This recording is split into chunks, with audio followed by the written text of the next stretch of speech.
Paano kung ang desisyon ng Canada ay maging malaking oportunidad para sa Pilipinas? Sa unang tingin, parang malaking dagok ito para sa South Korea.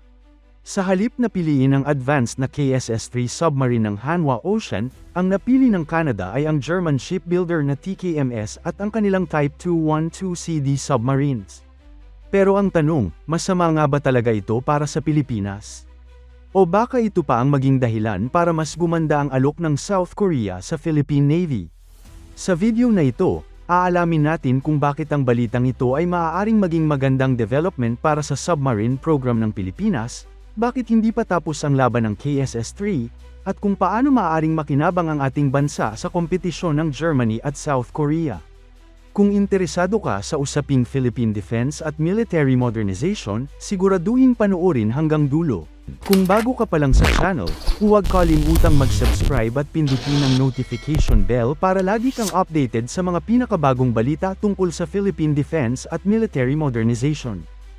Naglabas ng malaking anunsyo si Canadian Prime Minister Mark Carney tungkol sa Canadian Patrol Submarine Project, na itinuturing na pinakamalaking defense procurement program sa kasaysayan ng Canada. Sa halip na piliin ng South Korean Hanwha Ocean, ang napiling preferred bidder ay ang German shipbuilding giant na TKMS.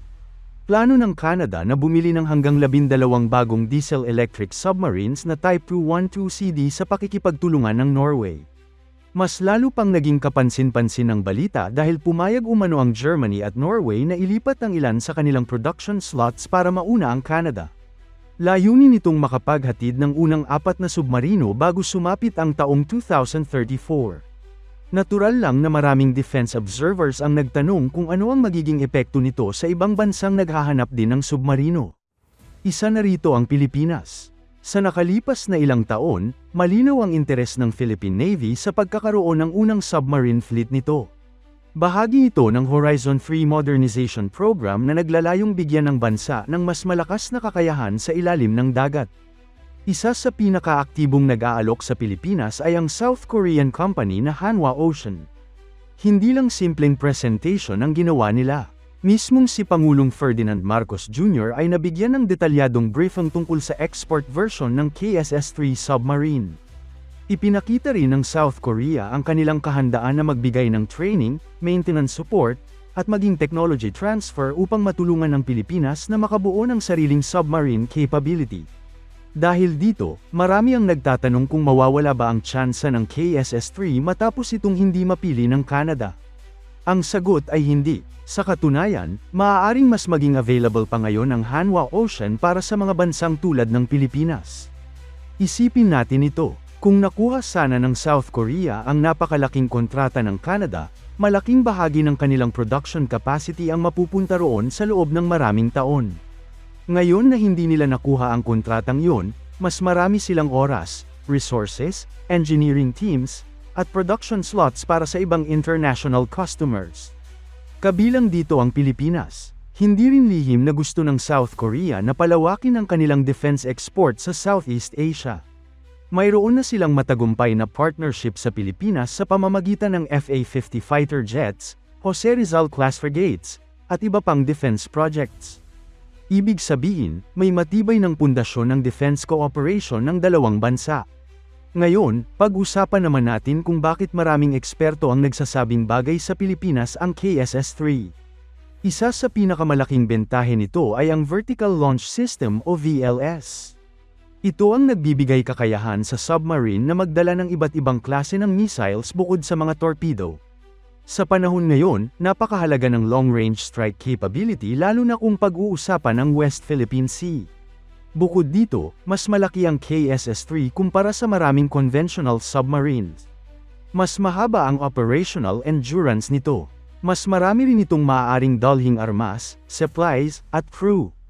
Gumagamit din ito ng lithium-ion battery technology na nagbibigay ng mas mahabang panahon ng operasyon habang nakalubog sa dagat. Para sa isang bansang archipelagic tulad ng Pilipinas, malaking bagay ang mas mahabang operational range. Hindi kasi maliit ang ating maritime territory. Libo-libong isla ang kailangang mabantayan. Ngunit hindi rin dapat maliitin ang napiling submarine ng Canada.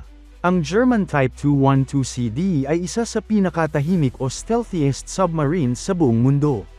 Kilala ang Germany sa paggawa ng napakatahimik na submarines gamit ang kanilang fuel cell air-independent propulsion technology. Para sa maraming NATO countries, napakahalaga ng stealth kaysa sa laki o dami ng armas. Sa madaling salita, magkaiba ang pilosopiya ng dalawang submarino. Ang KSS-3 ay mas nakatuon sa firepower, mas malaking kapasidad, at offensive capability. Samantalang ang Type 212CD naman ay mas nakatuon sa stealth, survivability, at intelligence gathering. Kaya hindi rin nakakagulat kung bakit ito ang napili ng Canada. Magkaiba kasi ang operational requirements ng Canada at Pilipinas. May isa pang posibleng benepisyo para sa Pilipinas.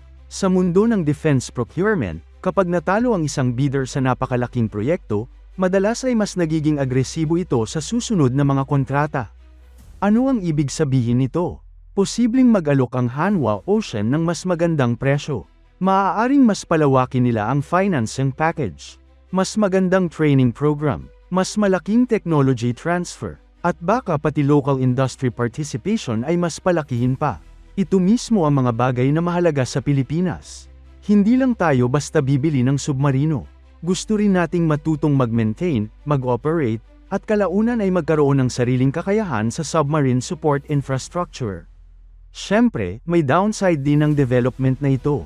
Kapag isang bansang tulad ng Canada ay pumili ng German submarine, natural na tumataas ang reputasyon ng Type 212CD sa international market. Posibleng gamitin ito ng Germany bilang patunay na ito ang mas pinagtitiwalaang disenyo. At kung sakaling sumali rin sila sa submarine competition ng Pilipinas, maaaring maging mas malakas ang kanilang marketing campaign. Sa madaling salita, lalong titindi ang kompetisyon. Pero sa totoo lang, magandang balita rin ito para sa Pilipinas. Kapag maraming gustong manalo sa isang kontrata, mas gumaganda ang mga alok. Mas bumababa ang presyo, mas dumarami ang incentives, at mas napapaboran ang bumibili. Isa ring mahalagang tandaan na nasa maagang yugto pa lamang ang submarine program ng Pilipinas. Patuloy pa ang pagbuo ng doctrine. Patuloy ang pagsasanay ng mga tauhan. May mga opisyal na ring ipinadala sa South Korea para sa submarine familiarization at iba't ibang training activities. Ibig sabihin, wala pang final decision. Bukas pa rin ang kompetisyon. Hindi pa tapos ang laban ng Germany, South Korea, France, Italy, Spain, at iba pang bansang nais magbenta ng submarino sa Pilipinas. Kung susumayin natin ang lahat, masasabi bang magandang balita ito para sa Pilipinas? Sa aking pananaw, oo. Hindi dahil natalo ang South Korea sa Canada, kundi dahil nananatiling available ang KSS-3 para sa Pilipinas. Posibleng maging mas competitive ang kanilang alok, mas maganda ang financing, mas marami ang technology transfer, at mas magiging determinado silang makuha ang kontrata ng Philippine Navy. Sa kabilang banda, mas lumalakas din ang German submarine dahil sa pagpili rito ng Canada. Ang resulta, mas matinding kompetisyon, at sa huli, ang tunay na panalo ay maaaring ang Pilipinas. Dahil habang naglalaban ang dalawang world-class submarine builders, mas lumalaki ang posibilidad na makuha natin ang pinakamagandang package para sa ating modernization program. Sa huli, hindi ang desisyon ng Canada ang magtatakda kung ano ang bibilhin ng Pilipinas.